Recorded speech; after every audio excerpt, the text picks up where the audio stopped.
Hello guys, welcome back to my channel. ఈరోజు నవరాత్రుల్లోని seventh day అనమాట. ఈరోజు అష్టమి. ఈరోజు అమ్మవారి అవతారం కాలరాత్రి అవతారం. ఈరోజు మా ఇంట్లో ఏంటంటే ఈరోజు మేము అమ్మవారికి హోమం వెలిగిస్తాము. అంటే ఫ్యామిలీ మొత్తం కూర్చొని హోమంలోని పాల్గొంటాము. హోమం పూజ చేస్తాము. సో దానికైతే ముందుగా రోజులాగే మార్నింగ్ లేచిపోయి ఫ్రెష్ అప్ అయిపోయి ఇల్లంతా శుభ్రం చేసేసుకొని ఇంకా మేమైతే ఒక గచ్చు మీద పసుపు రాసి దాని మీద పద్మం ముగ్గేసి దాని మీద పసుపు కుంకాలు పెట్టేసాము. ఇంకా దాని మీద అయితే ఇత్తడి పళ్ళెంలో ఇసుకేసేసి ఉంచుకున్నాము. ఇత్తడి పళ్ళెంలో ఇసుకేయాలి. దాని మీద పసుపు కుంకుమ వేసేసి ఉంచుకోవాలి. ఎందుకంటే దీనిలోని మేము హోమం వెలిగిస్తాము. ఈ హోమం కావాల్సిన సామాగ్రి అన్నీ కూడా తెచ్చేసుకున్నాము. పసుపు కుంకుమ ఉంటాయి కదా, హోమం కావాల్సినవన్నీ పెరుగు పాలు ఇవన్నీ మనం ఏటేటి చెప్తున్నానో అన్నీ కూడా మనం హోమంలో వేయాలి. చూసారు కదా, లవంగి, యాలకులు, చెక్క, ఇది వస్త్రధారణ అంటారు. థ్రెడ్ ఇది. దీన్ని అమ్మవారికి వస్త్రధారణ సమర్పిస్తాము. దీన్ని వస్త్రధారణ అంటాము. పువ్వులు అన్నీ కూడా నేను రెడీగా ఉంచుకున్నాను. ఇవి ఆ హోమం సామాన్లు. ఇవి నవధాన్యాలు, నువ్వులు, చెక్కలు అన్నీ కలిపి అమ్ముతారు. మనకి మార్కెట్లో అవైలబుల్గా ఉంటుంది. ఇంకా మామిడి కొమ్మలు, చెక్కలు ఇవన్నీ హోమం సామాన్లు అంటే మనకి మార్కెట్లో దొరికేస్తాయి.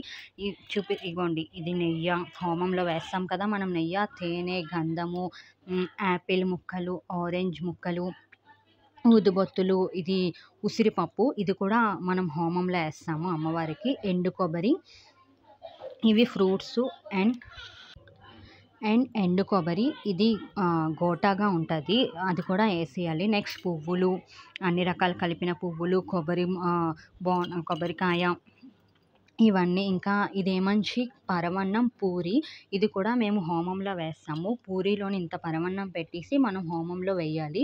ఇవి మారేడు దళాలు అంటారు కదా, శివుడికి ఇష్టమైన మారేడు దళాలు. ఇది వినాయకుడికి ఇష్టమైన గరిక. నేను వీడియో ఫాస్ట్ పెట్టేస్తున్నాను ఎందుకంటే టైం లేదు కదా. సో అందుకే ముందుగా మనం ఏ పూజ చేసినా వినాయకుడికి పూజ చేయాలి కదా. సో వినాయకుడికి అయితే బెల్లం పెట్టేసి పూజ చేసాము. ఇందాక ఇసుకలో పసుపు కుంకుమ వేసుకున్నాం కదా, దాంట్లోని హారతి గుళ్ళు పెట్టేసి మేము హోమం అయితే స్టార్ట్ చేసేస్తున్నాము.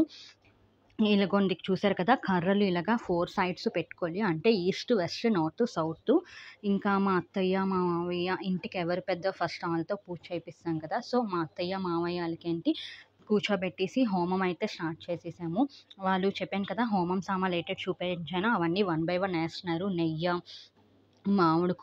మామిడి కర్రలు, ఇంకా ఏం చెప్పాను, కర్రలు, హోమం సామాన్లు, పసుపు కుంకుమ ఏటేటి మీకు చూపించానో అవన్నీ 1 బై 1 ఒక్కొక్కటి వేయాలి. వేస్తున్నప్పుడు మనం స్వాహ అనుకోవాలి. ఎందుకంటే మనలో ఉన్న నెగిటివ్ అంతా పోతుంది.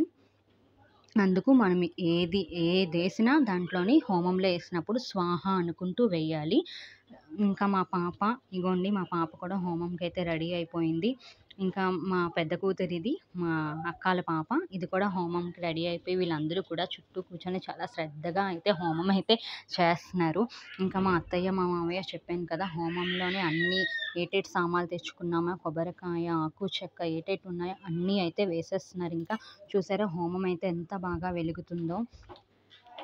మీకు ఇందాక చెప్పాను కదా, పూరీలోని పరవన్నం పెట్టేసి హోమంలో వేస్తామని. అంటే ఒక వంట వండి చెయ్యాలి అమ్మవారికి. అందుకు పూరీలోని పరవన్నం పెట్టి వేసాము. ఇంకా మా అత్తయ్య మామయ్య పూజ అయిపోయింది. వాళ్ళు దండం పెట్టుకొని ఇంకా లేచిపోతున్నారు. మా పాప చేతికి దొరికినవన్నీ వేసేస్తుంది స్వాహ అనుకొని. దానికి కూడా పూజ అయితే వచ్చేసింది. ఇంకా చూసారు కదా, హోమం అయితే ఎలా మనకి మంటలాగా వస్తుందో, ఎలా కాలుతుందో. మనకి హోమం ఎంత కాలితే అంత బాగుంటుంది. ఇంకా మొత్తం ఏటేటి ఉన్నాయో అవన్నీ కూడా వేసేసాము. ఇంకా చూసారు కదా, అగ్గి అయితే ఎంత బాగా మనకి మండుతుందో, హోమం అయితే ఎంత బాగా కాలుతుందో. మనం నెయ్యి యాడ్ చేస్తూ ఉండాలి, అలాగే హోమం సామాన్లు కూడా యాడ్ చేస్తూ ఉండాలి. అలా యాడ్ చేస్తేనే మనకి అగ్గి అనేది ఎక్కువగా వస్తుంది. ఇంకా మా హస్బెండ్ కూడా వచ్చేసారు హోమంలోకి. మొత్తం ఏటేటి ఉన్నాయో ఫస్ట్ నుంచి ప్రాసెస్. మా హస్బెండ్ కూడా వచ్చేసి హోమంలోనైతే ఏంటేంటి ఉన్నాయో అవన్నీ పసుపు, తేనె, నెయ్యి ఏటేటి ఉన్నాయో అన్నీ వేసేస్తున్నారు ఒకదాని తర్వాత ఒకటి. చాలా అంటే హోమం చేస్తే పొగ చాలా వస్తది కదా! ఇల్లంతా పొగ పొగ చాలా. ఇంకా నెక్స్ట్ నేను కూడా వన్ బై వన్ ఒక్కొక్కటైతే వేసేస్తున్నాను. చెప్పాను కదా! మనం ఏది వేసినా మన మనసులోని లేదా బయటికైనా స్వాహ అనుకుంటూ వేయాలి. మనలో ఉన్న నెగెటివ్ అంతా పోతది. అలా వేస్తే తేనె, పువ్వులు ఏటేటి ఇంగ్రీడియెంట్స్ ఉన్నాయో అన్నీ కూడా మన హోమంలోనైతే వేసేయాలి. ఈ హోమం అనేది నవరాత్రులు చేసిన వారు అష్టమి రోజైతే చేస్తారు. నవమి రోజైతే కన్య జమాయిస్తారు. కన్య జమాయించడం అంటే చిన్న పిల్లలు ఉంటారు కదా! అమ్మవారితో సమానమైన పిల్లలు వాళ్ళకైతే మనం భోజనాలు పెడతాము. దాన్ని కన్యా జమాయించడం అంటాము మేము. సో, ఇలాగైతే ఇంకా మా హోమం అయితే ఇలా పూర్తయిపోయింది. చాలా బాగా చేసుకున్నాము. ఇంకా హోమం అయితే అయిపోయింది. మా అత్తయ్య వాటర్ ఏసేసి అమ్మవారికి శాంతించు తల్లి అని అంటున్నారు. అలా లాస్ట్‌లో అనాలి. ఈరోజు అష్టమి కదా! ఈరోజు భర్తల కోసం చేస్తారు సౌభాగ్యం కోసం. ఈ వీడియో గాని మీకు నచ్చినట్టయితే ప్లీజ్ లైక్, షేర్, సబ్స్క్రైబ్.